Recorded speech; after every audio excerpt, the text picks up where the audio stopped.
क्या आप ये मानते हैं कि इस्लाम धर्म में कट्टरपंथ का बढ़ावा ज्यादा हुआ है और आप जैसी जो प्रोग्रेसिव सोच है वो कहीं पीछे रह जाती है उस कट्टरपंथी सोच के सामने? क्योंकि तारिक फतेह सर जब कहते हैं, मैंने देखा है उसी धर्म के लोग उनको गाली देते हैं, धमकियां देते हैं, जान से मारने की बात करते हैं। और आपके धर्म में भी जो प्रोग्रेसिव समाज है, तस्लीमा नसरीन ने आज ये कहा कि अब डर लग रहा है मुझे भी, क्योंकि अगर प्रोग्रेसिव समाज मुसलमानों में अगर कुछ बोलेगा तो उसके पीछे लोग पड़ जाएंगे, मार डालेंगे उसे।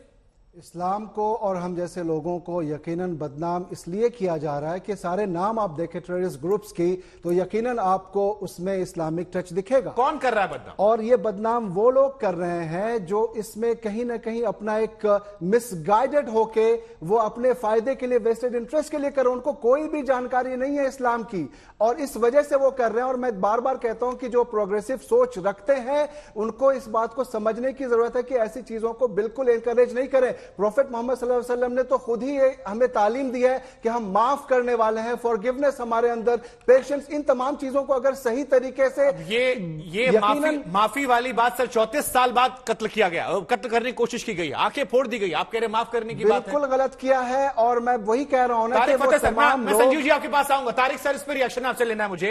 ये कहा जा रहा है कि इस्लाम में माफ करने की परंपरा है, नुपुर शर्मा को लेकर अभी भी देख रहे हैं यहां पर 34 साल बाद मारा गया। सर देखिए सर, ये बातें कहने की टीवी और रेडियो और अखबार में और होती हैं और असल में और होता है। एक मुसीबत हमारे साथ मुसलमानों के साथ ये कि हमें सच बोलना अब नहीं आता। हम हर बात में स्पिन डॉक्टरिंग करते हैं। मुझे बताइए, सऊदी अरेबिया की तारीफ कर रहे हैं, बादशाहत का ताल्लुक है कोई इस्लाम से? चुप करके बर्दाश्त कर रहे हैं ना। मैं भी वहां 10 साल रहा हूं। जो हमारा ट्रीटमेंट है, जिस वक्त में वहां थे तारिक साहब, एक सेकंड की बात पूरी करते हैं। आप जाके प्रिंस बंदर बिन सुल्तान से की ऑपोजिशन करिए, पता चल जाएगा आपको। यार आप आइए, आपको वेलकम करता हूं। आप देखिए वहां की क्या लाइफ है। और अभी आप जिस वक्त की बात कर रहे होंगे, आप एक ऐसे जमाने में जी रहे तारिक साहब, आप प्लीज मिसगाइड मत करिए। आप एक बड़े ही चैनल पे हैं, आपको ये बिल्कुल शोभा नहीं देता कि आप मिसगाइड करें। आप आइए और देखिए वहां, और हमारे हिंदुस्तानी जो वहां पे रह रहे हैं, जिसमें हिंदू, मुस्लिम, सिख, ईसाई सब है, वहां पे आप आके देखिए कि वहां की लाइफ कैसी है, वहां का बिजनेस कैसा है। आप प्लीज मिसगाइड मत करिए। एक बार उनको सुनता हूं, फिर मैं आपके पास आता हूं, आपको ये मौका दूंगा मैं। जी तारिक सर बोलिए। देखिए, मैं भी वहां 10 साल रहा हूं। मैंने भी 2 हज किए हुए और वहां सीनियर मैनेजमेंट पोजीशन में था। जिस धुतकारी से हिंदुस्तानी पाकिस्तानी को वहां ट्रीट किया जाता है, आप सोच भी नहीं सकते हैं। और ये अपने आप को इतना घटिया समझने लग जाते हैं कि ये हाथ जोड़ लेते हैं सऊदियों के सामने। आप पता नहीं किस जमाने में जी रहे हैं। मैं 22 साल से रह रहा हूं और आप किसी भी हिंदू, क्रिश्चियन भाई किसी से भी पूछिए, आप पुरानी बातों को मिसगाइड मत करिए। आप वहां आके देखिए, तारिक बात देखिए, वहां एंडोर्स नहीं करता। वहां पर हालात क्या है, उस हालात से हम आगे बढ़ते हैं। हम आते हैं सर मूल मुद्दे पर, क्योंकि हमारा मूल मुद्दा जो है उस सोच को लेकर है। उसके बाद संजीव जी के पास में जाऊंगा और फिर मेरे मन में सवाल ये है, क्योंकि तारिक सर याद रखिए, इस सोच को कोई नहीं रोकता। ये आपके शो पे आके के लोग कहेंगे कंडेम कर रहे हैं। बाकी जुम्मे की नमाज में क्या दुआ करते हैं कि या खुदा मुसलमानों को कौमुल काफरीन को फतह नसीब करे। अब देखिए, आपकी बात से मुझे याद आया ये हमला भी शुक्रवार को जुम्मे के दिन ही हुआ है। सर मैं आपसे कह रहा हूं, आपकी आंखों तले हो रहा है और आप लोग बैठे हुए हैं, आप टीवी पे लाते हैं, लोग कहते हैं साहब इस पर ताल्लुक इस्लाम से है ही नहीं। अरे इमाम हुसैन को मार दिया मुसलमानों ने, कह रहे हैं ताल्लुक कोई नहीं है। अभी तो मुहर्रम गुजरा, कुछ होश नहीं है। किस के क्या क्या तबाही हिंदुस्तान में मुसलमानों ने लाई। मोहम्मद बिन कासिम या लूटने आया, 20-20 हजार लड़कियां बिकी दमिश्क में। ये तो शुरू का जमाना था इस्लाम का। ये कब लौंडियों को उठाने का कैंसिल किया किसने? पोलिगमी क्यों नहीं बंद करते? सर बहुत बड़े मसले हैं और इसमें छुपा के झूठ बोल के फायदा नहीं है। नहीं सर, इतिहास अब ठीक है, सच बोलेंगे।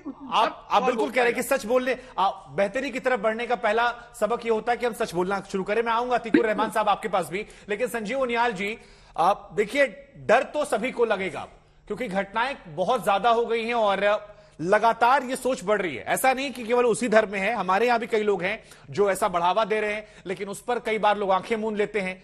अभी हाल फिलहाल में कई नेता ऐसे हैं जिनकी तरफ से किया जाता है। तो मुझे समझना यह कि ये किसी एक धर्म का मामला है कि हालांकि एक तरफ से घटनाएं ज्यादा आ रही हैं, लेकिन हिंदू धर्म में भी कई लोगों का नाम ऐसे आ रहा है जो कट्टरपंथ को बढ़ावा देते हैं। तो ऐसे में इस कट्टरपंथी सोच से आप देश को कहां जाते हुए देख रहे हैं? क्योंकि सभ्य समाज के लिहाज से तो ये बड़ा खतरनाक लग रहा है।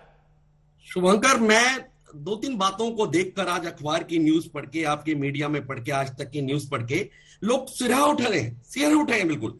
33 वर्ष तक एक व्यक्ति के पीछे पड़ा रहना, लगातार निरंतर उसकी सांस लेना, उसका ऑक्सीजन लेना आपने दूभर कर दिया है। और आप कॉन्स्टिट्यूशन का हवाला देते हैं। वो आपसे घर से बाहर मुंबई में पैदा होने के बाद वो व्यक्ति 33 वर्ष पहले, जितनी इसकी आयु नहीं थी मारने वाले की, और उसके बाद इंग्लैंड जाते हैं, फिर यूएस जाते हैं, वहां की मेंबरशिप ले लेते हैं, वहां की सिटीजनशिप ले लेते हैं, परंतु आप निरंतर मॉनिटरिंग करते रहते हैं उस व्यक्ति की। आप देखिए, अगर जब भी कोई किसी व्यक्ति की मॉनिटरिंग करता, हमारे फंडामेंटल राइट्स तो ताक पे रख दिए। कहां चला गया यूएन, कहां चलेगी सारी चीजें? आप 1 मिनट में कहते हैं सर तन से जुदा, हिंदुस्तान में 2 लोगों का सर तन से जुदा कर देते हैं, नुपुर शर्मा अपनी जान बचाती फिर रही है। तो मैं आपसे एक बात कहना चाहता हूं, ये धारा है सिर्फ। आप देखिए, हिंदुओं में भी एक तरह की धारा हो सकती है जो आप कह रहे हैं, लगातार इशारा कर रहे हैं, अहिंसा परमो धर्मा, और उसका अगला पार्ट क्या है? अहिंसा परमो धर्मा धर्म हिंसा तथैव च। अगर अहिंसा सबसे बड़ा धर्म है तो दूसरा पार्ट उसका क्या है कि धर्म की रक्षा के लिए हिंसा करना उससे भी श्रेष्ठ है। परंतु देखिए, हिंदू समाज ने उस पहली लाइन को ही लगातार कार्यान्वित किया अपनी लाइफ में, और हमेशा बोला अहिंसा परमो धर्मा, अहिंसा सबसे बड़ा धर्म है। दूसरी लाइन को नहीं लिया। तो आपकी धारा है, किस धारा को पकड़ते हैं? अब जुम्मे वाले दिन देख लीजिए, आज भी जुम्मे का दिन था जिस दिन मारा गया। अब जिस दिन सलमान को मारा गया, आप देखिए उस दिन जुम्मा था। जुम्मे वाले दिन लोग क्या करते हैं? अपने शटर बंद करके भागती है, महिलाएं सामने से नहीं निकलती मस्जिद के, और पत्थर लेके किस तरह का आक्रामक रूप ले लेते हैं युवक। क्या सिखाया जाता है उस दिन?